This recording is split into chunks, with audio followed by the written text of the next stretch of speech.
네, 안녕하세요, 여러분. 오늘은 언제 강의를 듣고 계십니까?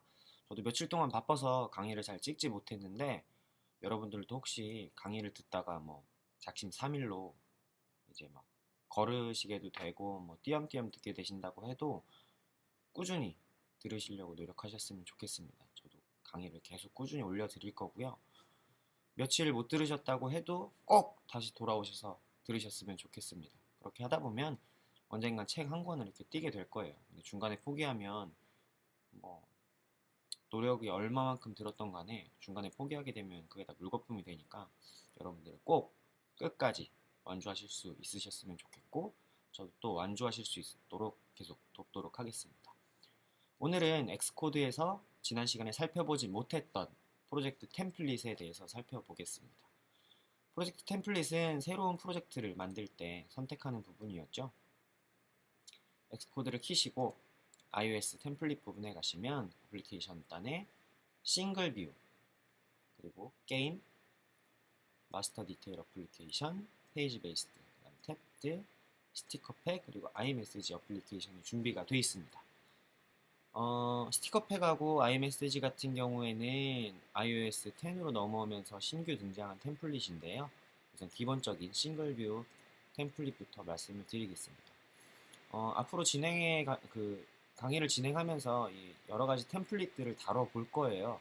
그래서 자세한 부분 또 UI가 어떻게 구성되는지 하는 부분은 그 해당 예제에서 한번 살펴보실 수 있을 테니까 오늘은 간략하게 어디에 쓰이고 어떤 모양새인지 정도만 설명드리도록 하겠습니다. 우선 싱글뷰 어플리케이션 같은 경우에는 저희가 앞으로 가장 많이 사용할 어플리케이션입니다. 왜냐? 싱글뷰 어플리케이션은 기타 잡다한 코드들도 거의 없고 엑스코드에서 자동으로 추가해주는 부가적인 부분들이 없기 때문에 저희가 바닥에서 시작해서 모든 어플리케이션 직접 만들어줘야 돼요. 모든 로직들을. 그렇기 때문에 오래 걸리고 불편할 수는 있지만 자유도가 굉장히 높다는 장점이 있습니다. 그래서 복잡한 앱들을 구성하셨다면 싱글 뷰 어플리케이션으로 템플릿을 선택해서 시작하시는 것이 제일 유리할 것으로 보입니다. 두 번째는 게임인데요.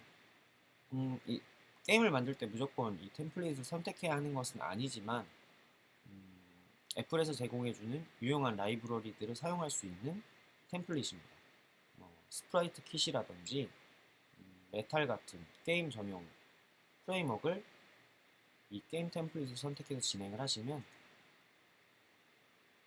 이렇게 선택을 하실 수가 있어요. 스프라이트 킷, 신 킷, 오픈GLES, 그다음 메탈을 선택하실 수 있는데 저희가 스프라이트 킷 같은 경우에는 나중에 예제에서 한번 살펴볼 예정이니까 그때 한번 자세히 살펴보도록 하죠.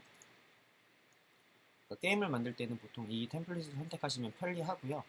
저렇게 킷 종류를 골라서 하시면 그에 걸맞게 렌더링이라든지 물리 엔진이라든지 그런 걸 선택적으로 좀 유용하게 활용하실 수가 있습니다. 물론 이 템플릿을 선택해야만 게임을 만들 수 있는 건 아니라는 점 기억해 두시고요. 세 번째, 마스터 디테일 어플리케이션 템플릿입니다. 이 템플릿 같은 경우에는 여러분들이 조금 많이 보셨을 것 같아요. Gmail 어플리케이션이라든지 어떤 목록화가 되어 있는 어플리케이션 같은 경우에는 목록을 선택하면 자세히 보기 화면으로 이동하는 방식으로 아이폰에서는 보셨을 거고요. 똑같은 어플리케이션인데 패드 같은 경우에는 목록화 옆에 미리 보기 창 같이 되어 있어서 목록을 선택하면 상세 화면이 보이는 형태를 보셨을 겁니다. 그 어플리케이션이 마스터 디테일 어플리케이션 방식인데요. 똑같은 템플릿을 사용해서 만든다고 해도 아이폰, 아이패드, 그러니까 기기의 해상도에 따라서 화면을 유동적으로 조절해서 보여주기 때문에 그런 목록화 그리고 상세 화면이 있는 어플리케이션 같은 경우에는 마스터 디테일 어플리케이션을 선택하시면 편리하게 작업하실 수 있습니다. 네 번째, 페이지 베이스드 어플리케이션입니다. 이 템플릿 같은 경우에는 여러분들이 동화책 같은 것들을 만드실 때, 그러니까 책 같은 거 넘겨볼 수 있는 형태의 어플리케이션을 만드실 때 활용하시면 좋을 것 같아요. 그런데 책이 한 권만 있지 않은 경우가 있죠. 책들의 목록이 있고 선택하면 페이지 베이스드 어플리케이션 형태로 넘어가긴 하지만 이 전단의 UI 구성을 해야 된다면 다른 형태의 템플릿을 선택하시는 것이 좋습니다. 그런 여러 가지 형태의 마스터 디테일 뷰도 있고 페이지 베이스드 뷰도 있다면 보통 싱글 뷰 어플리케이션을 선택하셔서 따로따로 작업을 해주시는 게 좋을 것 같아요. 그리고 다섯 번째, 탭도 어플리케이션입니다. 앱스토어 같은 경우에도 탭도 어플리케이션 기준인데 아래쪽에 탭이 존재하고 있어서 선택을 하면 다른 화면이 나오는 그런 어플리케이션이라고 보시면 되고요. 탭도 어플리케이션 같은 경우에는 이걸로도 시작을 좀 많이 하시는 것 같아요. 기본적인 전체 UI 구성이 탭이고 그 안에 여러 가지 뷰가 구성이 되어 있다면 탭도 어플리케이션 선택해서 들어가신 다음에 그 안에서 다른 뷰 컨트롤러들을 놓고 조합을 해보시면 또 될 것 같습니다. 그리고 여섯 번째, 스티커팩 어플리케이션인데요. 이 어플리케이션 템플릿 같은 경우에는 디자이너 분들한테 되게 유용할 것 같아요. 프로그래밍 할 것이 없습니다. 없어요. 네, 하나도 없네요. 그냥 스티커팩 이미지, 그러니까 보내질 이미지만 넣으시고 바로 빌드하시면 앱처럼 설치하셔가지고 바로 아이메시지 앱에서 스티커를 사용하실 수가 있습니다. 지금 앱스토어에 출시되어 있는 것들이 조금 있는데요. 국내 디자이너 분들도 이 스티커팩 어플리케이션 템플릿을 사용해서 여러분들이 갖고 계시는 그 이미지들을 스티커팩으로 만드셔서 조금 금전적인 도움을 얻으실 수도 있을 것 같아요. 수익을 창출하실 수 있을 것 같기 때문에 이 이 템플릿 같은 경우에는 거의 뒤쪽에서 살펴볼 건데 미리 그쪽을 보시고 작업해서 준비해 보셔도 좋을 것 같습니다. 그리고 마지막 일곱 번째, 아이메시지 어플리케이션입니다. 이거 같은 경우에는 메시지를 가공해서 보내주는 템플릿인데요. 그냥 단지 메시지를 보내는 것이 아니라 메시지를 뭐 게임 형태로 보낼 수도 있고 내가 받은 메시지에 이미지를 조합해서 보내는 형태로 어떤 아이메시지 앱에 부가적인 기능을 덧붙여 줄 수 있는 템플릿이에요.